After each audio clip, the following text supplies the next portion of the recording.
Well, a 2-2 draw for Sheffield United at West Bromwich Albion, and the full time with Connor has ended on probably a really good weekend for Leeds United. The Whites, the only one out of Burnley and Sheffield United, and obviously Leeds United, to pick up all 3 points, another clean sheet, which takes Leeds United to that number of 11 clean sheets this season. Definitely something to tick off when it comes to one of the achievements and the accomplishments of this season.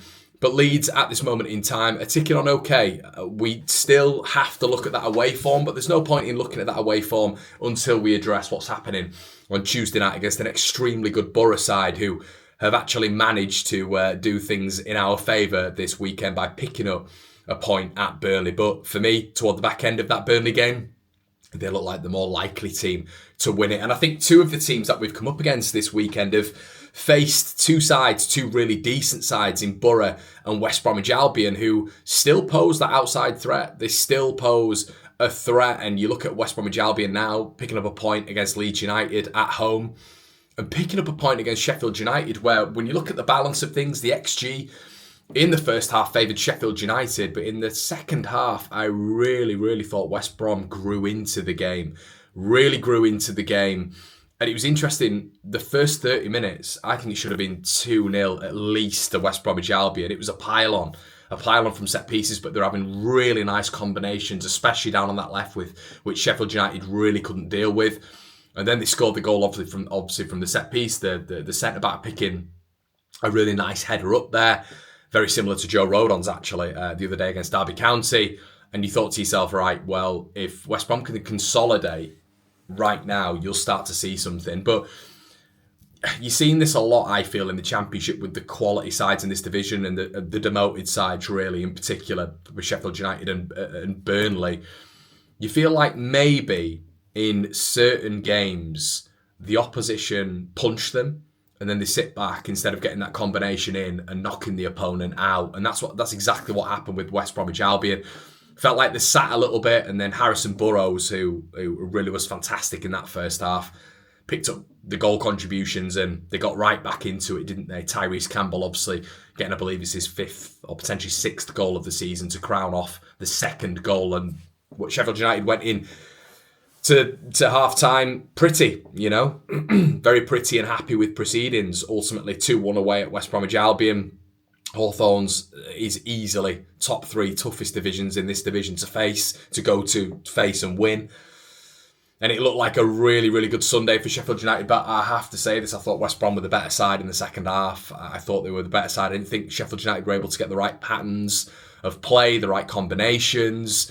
And I thought it was a little bit hazardous from them. I thought they were getting drawn into West Bromwich Albion's style of play quite easily. And obviously West Brom, with a very fortuitous goal, got back into it, but it did feel like it was coming. And I have to say, everybody, from that point onwards, it looked like there was only one team that was going to win it, and it was West Bromwich Albion. And at one point, the camera panned to a couple of Sheffield United fans who were nervously biting their fingernails, and it looked like West Bromwich Albion were going to go on to win. You were getting those wing players, especially Fellows, causing them trouble. Carl and Grant right at the end, when he's beating his man on that side, and even instead of getting his head up where he's got 3 men on the inside of the box to just tap it in, he just beefs it across the 6-yard box with no one there. Get your head up, son. Get your head up. Would have fed a man in it. It'd have been a tap in. There was a couple of set pieces as well where West Brom got the first contact at the near post and it was crying out for someone at the back post to tap it in. So yeah, I think overall, I would say maybe West Brom were the better side overall, if you look at the first 30 minutes and large parts of that second half.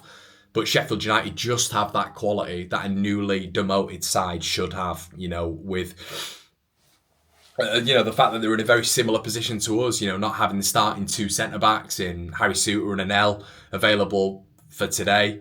Similarly to us in Gruev and Ampadu and Largi Ramazani for large parts of this season. And we're both still keeping up with the top 2. And Burnley, injuries on Friday night as well, still keeping up. And I think this is the difference between the teams in this division at the top 3 in particular. You've seen with Sunderland, when they haven't had their best players available, they've really struggled. Got back on it yesterday with a 2-1 win at Stoke, of which they just got into it, obviously, with the Tom Watson's second goal, which got them over the line. But overall, they've been struggling with players out in Joe Bellingham, in Alan Brown, in Mundell as well. They've really struggled to get to that level that they were at. And this maybe is the difference between the top 3 teams that are there now. The staying power is there because of the depth of the squad. Now, from a Leeds United perspective, when you're looking at this full-time episode, it's about consistency now. We have Ethan Ampadu back on the bench. We have Laji Ramazani now nearly back to full fitness. You have the rotation options up forward of Matteo Joseph, Dan James, Brendan Aronson, Joel Peru, Willie Nyonto, Laji Ramazani. It's a plethora. And now you look at that midfield, you've got Joe Rothwell, in my opinion, 9 man of the match yesterday. And still we're having conversations about him being dropped for Ethan Ampadu. This is what I'm talking about when you look at the plethora of options that the manager has. Max Verber getting on the score sheet yesterday. A centre-back by trade. You've got Straug and Rodon keeping another clean sheet between them. Rodon getting a goal yesterday as well. Massively important for his confidence. First goal in his career, I think it is as well. Bogle growing and growing and growing. A lot of people didn't think it was his best game yesterday. The stats back up that defensively he was very good again. I thought that right side was very effective yesterday. Sometimes you just need a win. Sometimes you just need a springboard effect. And I'm just hoping now that with this win, this is where it starts. Not the heebie-jeebie form, not the inconsistent form, but genuine form for Leeds United, where we're able to actually pick up wins. That's not what I'm saying. I'm not saying we need to win every single game away from home, but wins and draws and the occasional loss. Not a couple of losses and a couple of draws. Couple of losses, couple of draws, then a win. The form away from home needs to be much better and not just carried by the early season form, which it is being carried on the form table right now with wins, obviously at Cardiff and Sheffield Wednesday. That needs to be bolstered. And I want to see Leeds away from home now. I want to see the test. I want to see how good we're going to be with Laji Ramazani potentially starting in that transitional speed and agility from the get-go. That's what I'm interested to see. But on the whole, everybody, the weekend's been really interesting. A good one for Leeds. A really good weekend for Leeds United. You know, Sheffield United remain top, of course.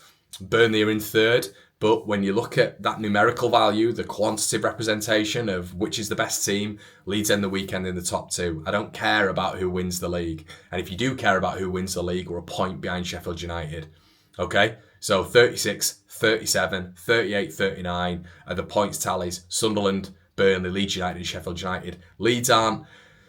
It's not fully convincing yet, of course it is, but I would suggest that the rest of the teams aren't fully convinced yet. If you speak to every single team has deficiencies right now. Every single team, in my opinion, has areas of which they can improve, and Leeds are just part of that. We can't be perfect, but that standard is set high, and we know what levels we can get to this season. And, you know, just watching that Sheffield United game there against West Bromwich Albion, I didn't look at Sheffield United with the greatest of respect and think, oh my goodness, what a team there, what a team. I know they've got players out, but I didn't think that. Didn't watch Burnley on Friday night and think the same thing. Now, I don't look at Leeds United recently and think that, but I know what levels we can get to.